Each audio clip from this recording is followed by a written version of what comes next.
strange chills ran through her home in the days before she passed, with friends recalling that Honor's phone would ring at odd hours. No one ever at the other end. Just as she started to feel unwell, neighbors reported lights flickering in the old house, sometimes plunging rooms into darkness without warning. Even the family cat started acting uneasy, refusing to enter her bedroom, where she spent most of her final days. Around that time, curious cold drafts would sweep through the hallways, even in the height of spring. Relatives brushed off these moments as quirks of an old house, but others wondered if something unseen lingered, especially after Honor spoke in her last weeks about sensing figures standing by her window at night, watching. Each of these unsettling experiences wove together, adding a layer of mystery and discomfort to her last days, leaving those closest to her unsettled by details they couldn't quite explain. Growing up in East London on August 22, 1925, Honor Blackman entered the world as the daughter of Edith Eliza and Frederick Blackman, her father working as a statistician in the civil service. Even as a young child, her unique spark for performance was visible within the close circle of her home, where she spent many hours putting on small shows and entertaining family members. These early performances hinted at a natural enthusiasm for entertaining and storytelling, and as time went on, her dedication to these playful family acts grew more pronounced. She would often use the living room as her stage, inventing characters and scenarios that brought amusement and delight to everyone in attendance, and her parents could see that their daughter was especially gifted in capturing attention and commanding a room. The environment in which she was raised encouraged curiosity about the world, and her father's analytical profession perhaps lent her a keen sense of observation, skills she would put to practical use in her future endeavors. The constant interaction with adults and regular exposure to lively conversation further refined her talents, shaping her personality and building the foundation of confidence she would rely on as an actress. Strikingly self-assured for her age, she blended creativity with discipline, learning early how to connect with an audience, no matter how small. Although formal education completed her foundation in a traditional sense, these formative, intimate moments at home remained central experiences, feeding her creative instinct and providing the raw material for her later achievements on much larger stages. Throughout her years at Ealing County Grammar School for Girls, she became increasingly drawn to artistic expression and the world of storytelling. The environment at the grammar school nurtured her early curiosity, giving her access to literature and drama that helped her imagination bloom. As her appreciation for performance grew, she chose to take elocution lessons, which played a pivotal role in shaping her abilities. These lessons were more than just practice in pronunciation and articulation. They encouraged her to stand confidently in front of others, projecting her voice and emotion, making her words resonate with those listening. Over time, speaking and performing became deeply rewarding experiences that connected her to the audience and the stories she brought to life. The discipline of elocution not only improved her technical command of language, but also developed her stage presence and ability to express complex emotions through speech and gesture. By participating in school productions and engaging closely with teachers and classmates, she refined her craft and found great satisfaction in transforming written words into vivid stories on stage. This foundation in grammar school and in elocution laid the groundwork for her passion for acting, giving her both the skills and the confidence required to pursue a future in the performing arts. Amid the uncertainty and seriousness of World War II, Honor Blackman kept her attention on her growing love for acting. While life around her was shaped by global events and frequent disruptions, she found escape and purpose by joining a local amateur dramatic society. There, she began to learn the foundations of acting, embracing rehearsal routines, learning lines, and observing how more experienced performers handled both the technical and emotional sides of the stage. Her dreams of performing were clear, but so too were the voices of her parents guiding her from home. They recognized her passion and even encouraged her to attend auditions and participate in local productions, but they matched their support with steady advice, emphasizing the need for a good education. Whether she found herself swept away by the thrill of a new script or stuck in the mundane details of her schoolwork, Blackman was always balancing these two forces. Her parents helped her consider her future, encouraging her to sharpen her academic skills so she would always have a stable footing, even as she pursued a career with many risks and uncertainties. This mix of heartfelt encouragement and practical guidance gave her the determination to pursue acting without losing sight of more traditional paths. shaping her resilience and growing talent in a world where both dreams and responsibilities mattered. After receiving formal training at the Guildhall School of Music and Drama in London, Honor Blackman set the foundation for her acting career. At Guildhall, she worked hard to master her voice, improve her stage presence, and learn how to bring different characters to life. This training helped her prepare for the demands of stage and screen as she learned to express emotion clearly and use her body and voice with great skill. Soon after, she landed her first important film role in fame as The Spur, released in 1947. In this film, she showed her early acting talent and gained experience working alongside respected actors in the British film industry. Years later, she appeared in A Night to Remember in 1958, a story about the Titanic disaster. Her performance in this film stood out, helping her build a good reputation among filmmakers and audiences alike. Despite the success of these early films, it was not until she was cast as Kathy Gale in the television series The Avengers that her career truly took off. In the early 1960s, her strong, clever, and stylish character in The Avengers made her a household name, changing the way women were shown on British television at the time. The role called for both wit and physical skill, and her Guildhall training gave her the tools she needed to shine. Her portrayal of Kathy Gale proved that a female character could be tough and smart, earning her high praise from viewers and critics. This breakthrough performance opened up new opportunities and set the stage for the next steps in her impressive acting journey. After making a lasting impression on television, Honor Blackman quickly became known for her portrayal of Kathy Gale in The Avengers. She took on a role that redefined how women could look and act on screen, as Kathy Gale was presented not just as a sidekick, but as someone capable of thinking for herself, standing up to men, and moving confidently in physical action. Blackman's performance as Kathy Gale broke away from the usual stereotypes of her era. She donned leather outfits, handled herself expertly in fight scenes, and showed intelligence and strength. Audiences loved how she pushed the boundaries, making Kathy Gale a symbol for strong women at a time when such depictions were rare in entertainment. Soon, Blackman's reputation soared beyond British television. She made the leap to big international projects and found Hollywood success, most notably by stepping into the role of Pussy Galore in the James Bond film Goldfinger. In this movie, she played a character who was not defined by her relationship with Bond, but rather stood apart with her own motives and a charismatic, cool demeanor. Instead of being just another Bond girl, Pussy Galore became memorable for her wits, her independent streak, and the way she matched Bond's charm and cunning.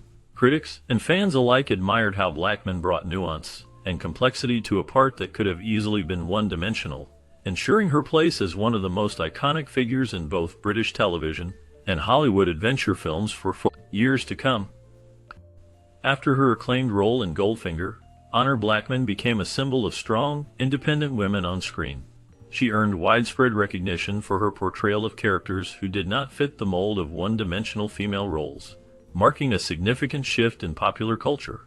Her performance in Goldfinger was especially groundbreaking because she played an empowered character who matched wits and strength with her male counterpart, which was uncommon at the time. This role not only celebrated her talent, but also inspired filmmakers and writers to create more realistic, capable female characters in future films and television series. Moving forward in her career, Blackman continued to display her impressive acting range.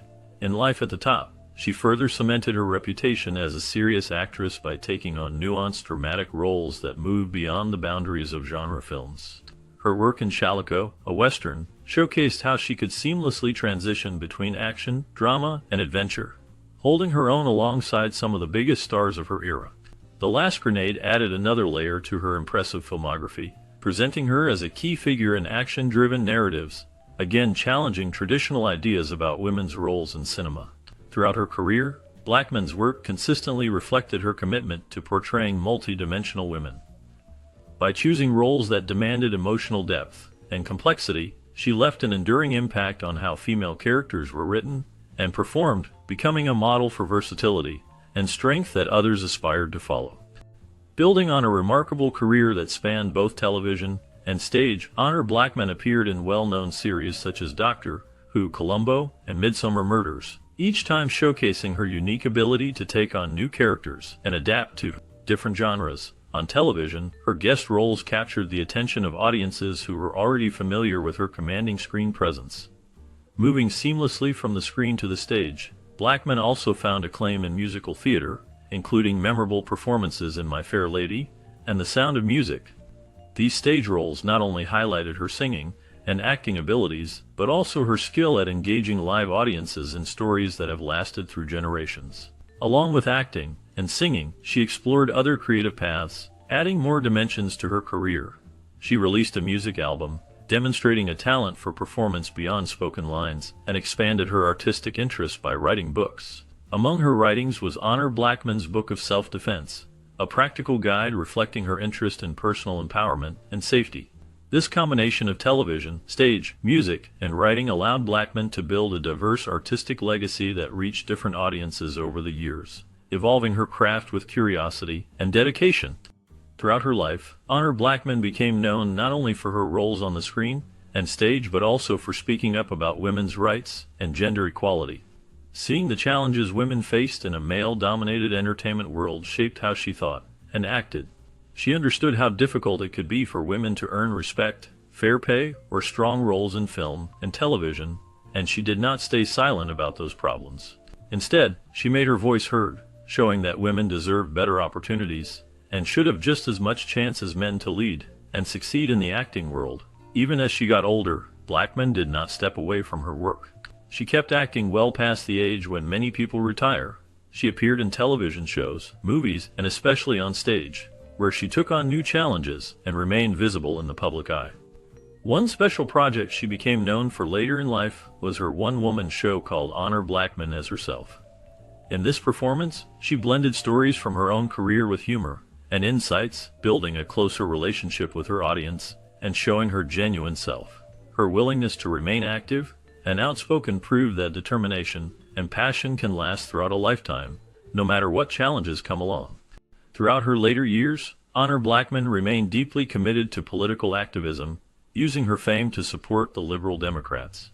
She felt strongly about social justice and was vocal about various social issues, believing in the power of public figures to influence positive change.